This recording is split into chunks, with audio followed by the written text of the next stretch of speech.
কে কত স্টাইল জানে আজকে আমি আপনাদের দেখাবো। হ্যালো এভরিওয়ান, আসসালামু আলাইকুম। দেখেন আমাদের বাড়িতে আপনারা জানেন যে বিড়ালে বাচ্চা ফুটিয়েছে।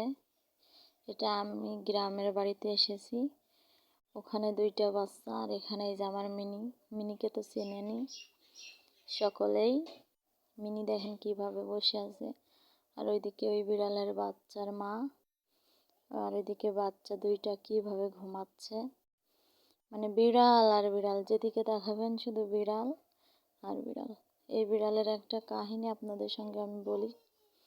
সেটা হলো ওই ছোট্ট বেবিটা আমার ভাই নিজের বাড়িতে নিয়েছিল। এই যেমনি, আর সেই বাচ্চাটা পেশাব পায়খানা কিছুই এখনো শেখেনি, ট্রেনিং দেওয়া হয়নি। তাই আমি বলেছিলাম যে ঘরের ভিতর না রাখতে, বাহিরে রাখার জন্য।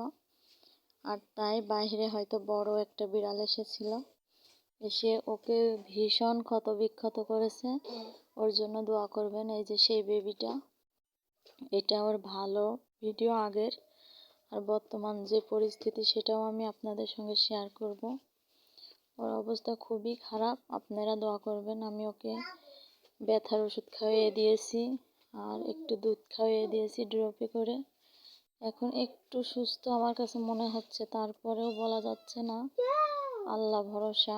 আপনারা ওর জন্য দোয়া করবেন। আর এই যে ওর মায়ের মতোই সুন্দর কালার হয়েছে ওর মা। এই যে, আর এই যে এদিকে ছোট বেবিগুলো শুয়ে আছে। আর এই যে মিনিতে কত নষ্ট যে করতেছে। আমরা আর মাত্র মাস দেড়েক থাকবো এখানে, এই একবারে কোরবানির পরেই ঢাকায় যাব। আর ততদিনে আমার মিনিটা এত চঞ্চল হয়ে যাবে, আমি এই চিন্তা করতেছি।